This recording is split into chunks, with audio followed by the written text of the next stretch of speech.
오늘 우리가 읽은 1절과 2절, 3절을 보면 어느 무리가 모여 있는 거예요? 세리들과 죄인들과 또 바리새파 사람들과 율법학자들이 이렇게 다양한 사람들이 모여 있어요. 그런데 이 율법학자들과 바리새인들이 어떻게 생각해요? 2절을 보면 이 사람이 지금 죄인을 맞아들이고 그들과 함께 음식을 먹는구나. 차별하고 있어요. 구분을 짓고 있죠. 즉 바리새파 사람들과 율법학자들은 본인들은 거룩하고 깨끗한 사람, 구원받은 사람이라고 생각을 하고 있는데 반대로 세리들과 죄인들에 대해서는 구원받지 못할, 한마디로 죄인이라고 생각을 하는 것입니다.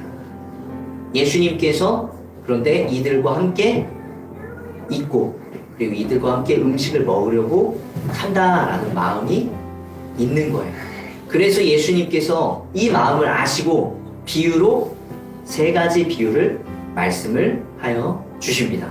첫 번째 비유가 어떤 비유냐면 양 100마리가 있는 사람입니다. 같이 한번 따라해볼까요? 양 100마리. 양 100마리. 이스라엘에는 목자들이 많이 있었습니다.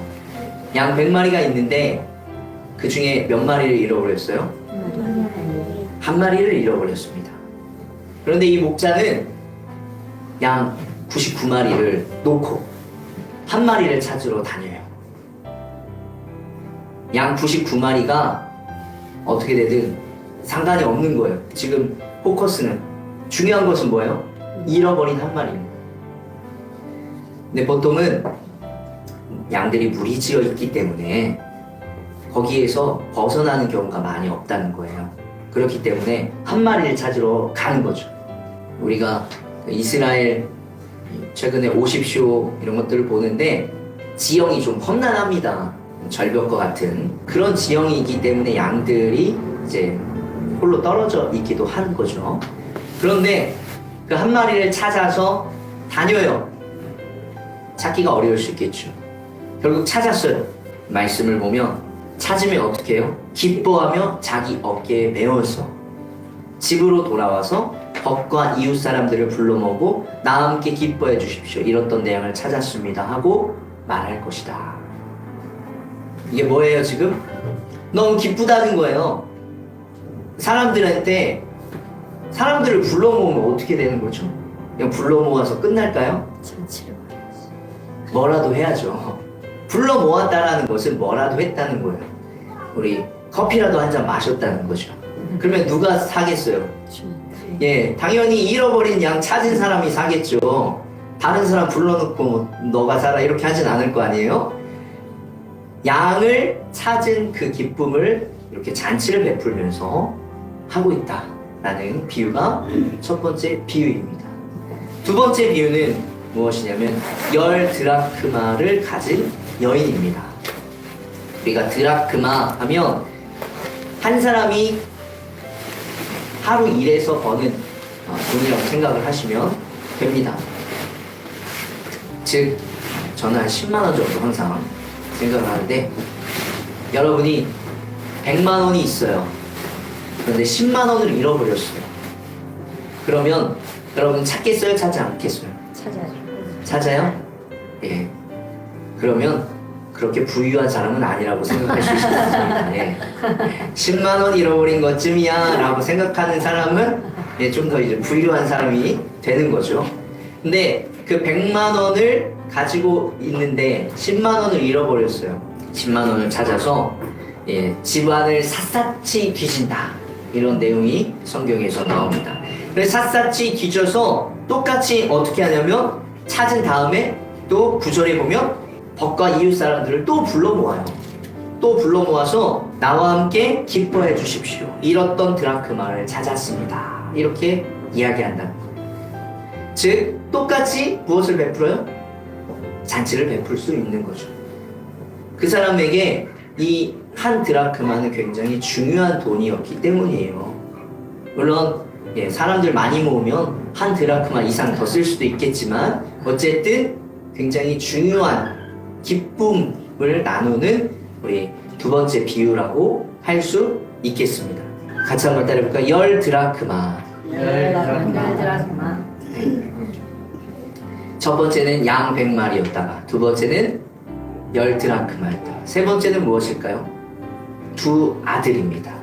따라해볼까요? 두 아들. 두 아들. 성경에서 우리가 너무나 잘 아는 이 비유입니다. 두 아들을 둔 아버지의 비유를 하고 있습니다.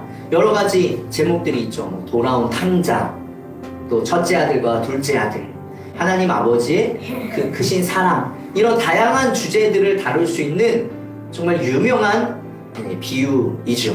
둘째 아들이 있었습니다.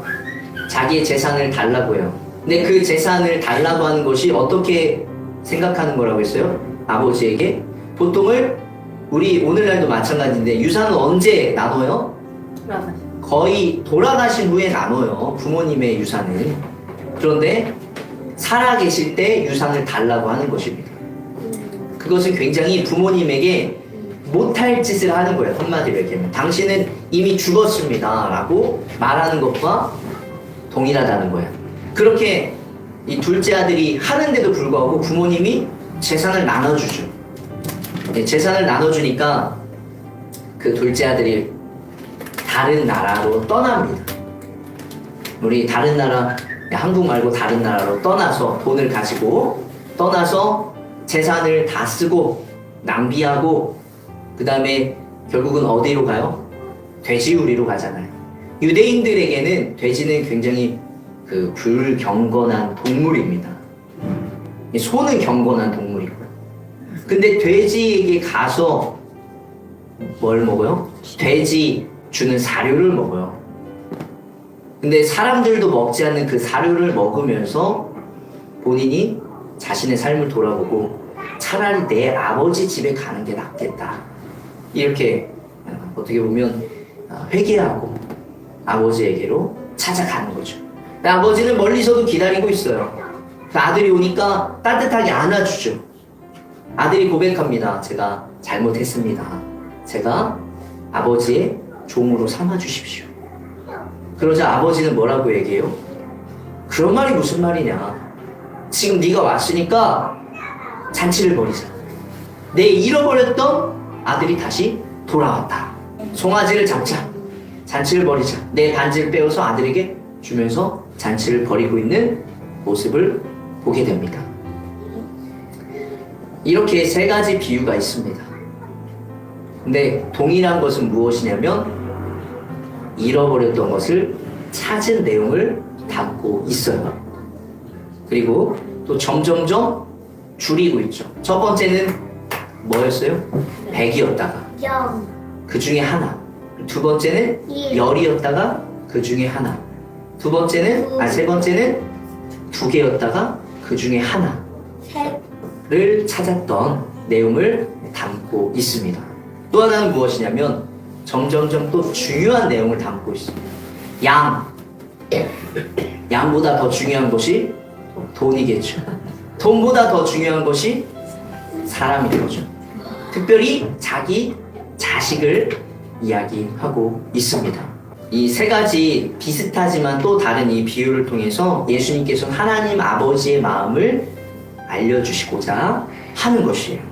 오늘은 이 세 가지 비유를 통해서 주시는 은혜를 나누기를 소망합니다. 먼저 첫 번째로는 우리들은 하나님을 떠나서 살 수 없다라는 것이에요. 같이 한번 따라해볼까? 하나님을 떠나서 살 수 없습니다. 하나님을 떠나서 살 수 없습니다. 하나님을 떠난 삶은 양의 삶이 어떠했을까요? 오랫동안 잃어버렸다가 찾은 양의 모습이 있어요. 근데 털이 한가득해요. 그래서 털을 다 밀었더니 거의 뼈만 앙상하게 남아있는 양의 모습을 보게 됩니다.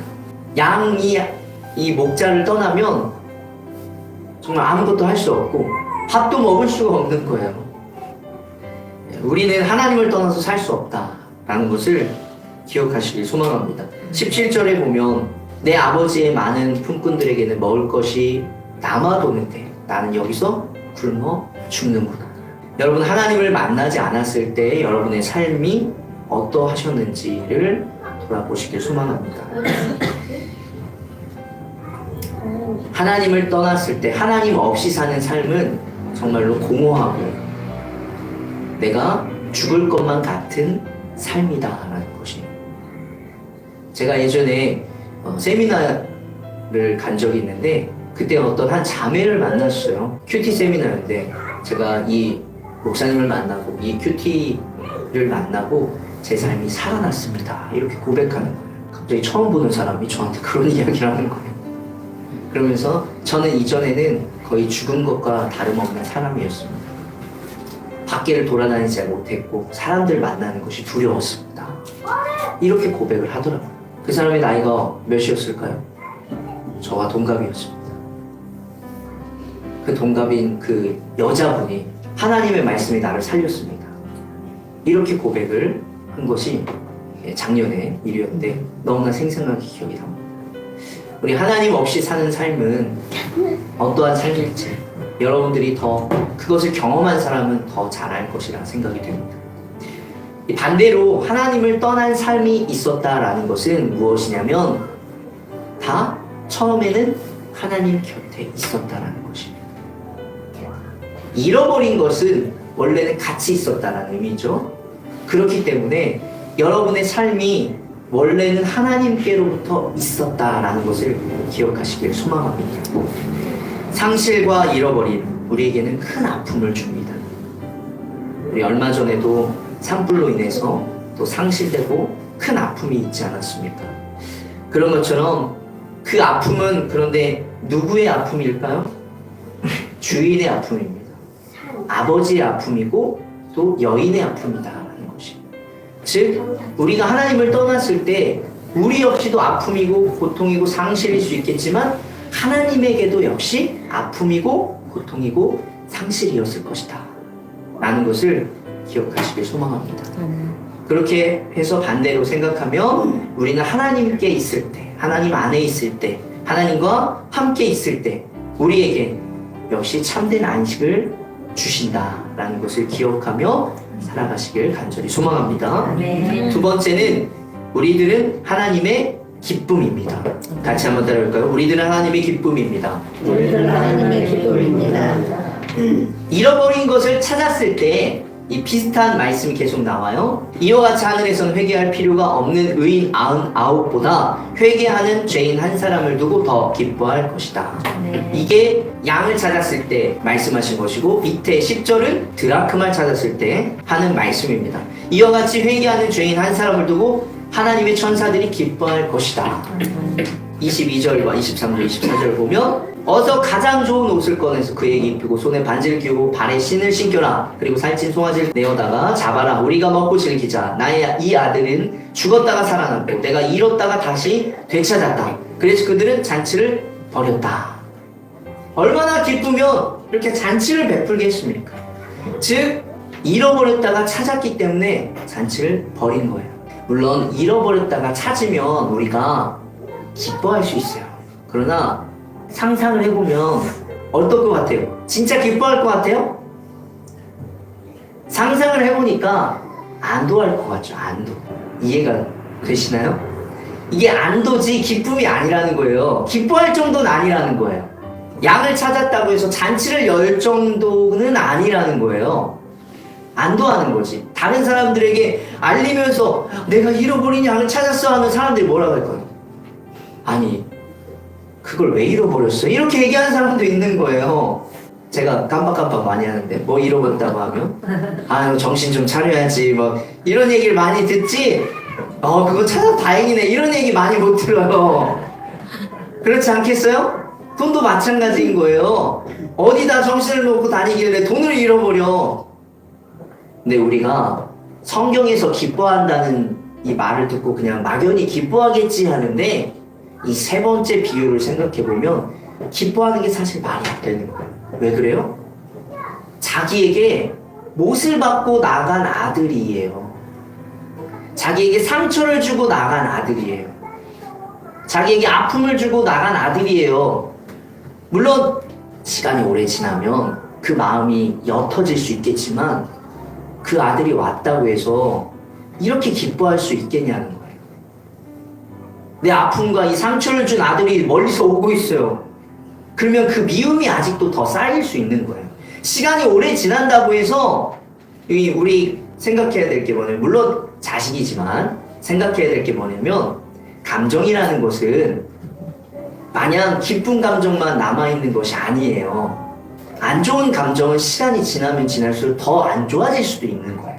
그런데 성경은 어떻게 표현을 해요? 그냥 하나의 감정으로만 표현을 하잖아요.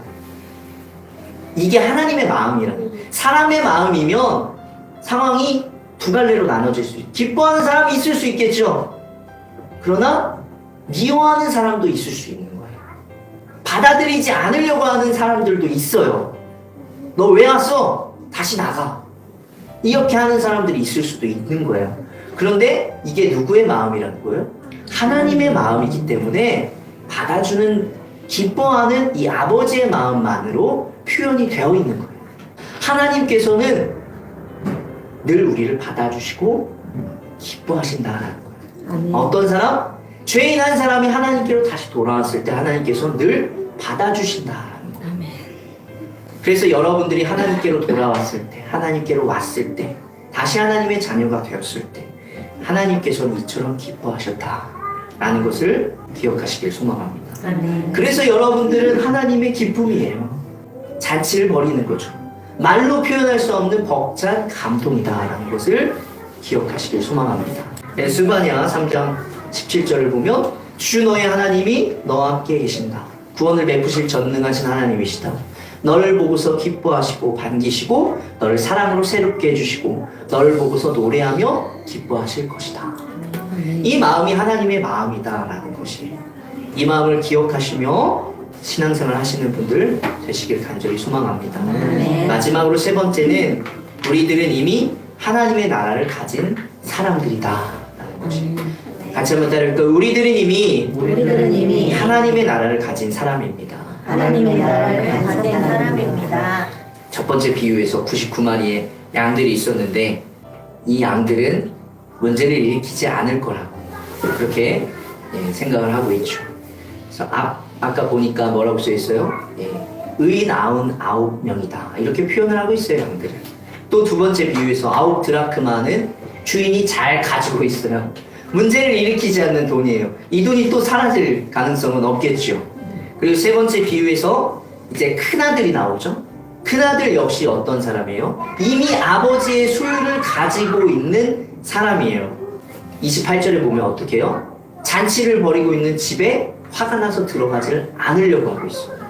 아버지, 나는 이렇게 여러 해를 두고 아버지를 섬기고 있고 아버지의 명령을 한 번도 어긴 일이 없는데 나에게는 친구들과 함께 즐기라고 염소새끼 한 마리도 주신 일이 없습니다. 그런데 창녀들과 어울려서 아버지의 재산을 다 삼켜버린 이 아들이 오니까 그를 위해서는 살찐 송아지를 잡으셨습니다. 아버지가 그에게 말하였다. 얘야, 너는 늘 나와 함께 있으니 내가 가진 모든 것은 다 내 것이다. 이렇게 하면서 말씀이 끝나요. 우리가 결말을 다 알 수는 없죠. 잔치에 아들이 들어갔는지 안 들어갔는지는 모르겠지만 계속해서 아버지는 아들을 초청하고 설득하고 있다라는 것이에요. 예수님께서 이 세 가지 비유를 왜 시작하셨는지를 우리가 살펴봐야 됩니다. 왜 그랬다는 거예요? 지금 같이 함께 있다는 거예요. 누구와 누구가? 바리새파 사람들과 율법학자와 세리와 죄인들이 같이 있는 거예요. 이 세리와 죄인들이 돌아왔을 때 지금 오늘 계속 말씀을 나눴듯이 하나님은 너무 기뻐하고 즐거워하신다는 거예요. 그런데 이 지금 바리새파 사람들은 지금 어디 안에 있다는 거예요? 이미 너희는 하나님을 알고 하나님 안에 있다는 거예요. 그런데 너네는 왜 잔치에 들어가기를 거부하냐는 거죠. 하나님에 대해서 알고 있는데 왜 잔치에 들어가기를 거부하냐는 거예요. 이 잔치를 우리가 천국이라고 해보세요. 천국 잔치라고 해보세요. 너희들 하나님을 알고 있고 신앙생활 하고 있는데 왜 잔치에 들어가길 거부하냐는 거예요. 왜 천국에 들어가길 거부하냐는 거예요. 이걸 누구라고 생각할 수 있어요? 우리 신앙생활하고 있는 우리들이라고 생각할 수 있어요. 교회 밖에 있는 사람들을 세리와 죄인이라고 생각해 본다면 교회 안에 있는 사람들을 율법학자와 지금 바리새인들이라고 할 수 있다는 거예요. 다른 말로 얘기해서 지금 예배드리고 있는 여러분들이라고 할 수 있어요. 근데 여러분들이 신앙생활 하면서 지내면서 기쁨을 누리질 못해요. 하나님의 그 함께 하심을 누리지 못해. 참된 안식을 누리지 못해. 오히려 밖에 있는 사람들이 한 명, 두 명씩 와가지고 주님의 은혜에 감사하며 주님 회개하며 그 기쁨을 누리고 있는데, 교회에 오래 다닌 사람들일수록 감격이 없고 기쁨이 없고 안식을 누리지 못하고 있는 것은 아닐까. 그래서 이 아버님이 이 첫째 아들을 초청하고 있는 거예요. 너희들도 누려야 된다. 신앙생활 할수록 더 겸손해지고 더 하나님의 은혜를 찾고 바래야 되는 것입니다. 하나님의 은혜로 살아가지 못하는 것은 하나님이 원하시는 것이 아니라는 거예요. 신앙생활하면서 매일매일 기쁨을 누리실 수 있는 여러분들이 되시길 소망합니다. 고집과 아집, 편견과 자만, 비교의식에 쌓여서 불평과 불만을 가지고 있다면 천국 잔치에 들어갈 수 없다는 거예요. 여러분들은 이미 안에 있는 사람들이에요. 밖으로 나가려고 하시지 않길 소망합니다. 그래서 여러분들 역시 하나님께서 정말 너무나 기뻐하시는 자들이다 라는 것을 기억하시면서 하나님께서 여러분을 통해서도 기뻐하시고 또 천국에 같이 가자 라고 말씀하시는 분들이심을 기억하시길 간절히 소망합니다. 말씀을 마무리합니다. 같이 한번 따라해 보길 소망합니다. 우리들은 누군가의 기도의 응답입니다. 우리들은 누군가의 기도의 응답입니다. 우리들은 누군가의 기도의 응답으로 지금 이 자리에 앉아 있다는 것이에요. 여러분을 양을 찾듯이 그 노력과 수고로 여러분이 이 자리에 앉아 있는 것이지 그냥 앉아 있는 것이 아니라는 거예요. 누군가의 기도의 응답으로 그게 사랑하는 가족일 수 있고 또 지인일 수 있고 또 여러분을 위해서 기도했던 그 누군가일 수도 있어요.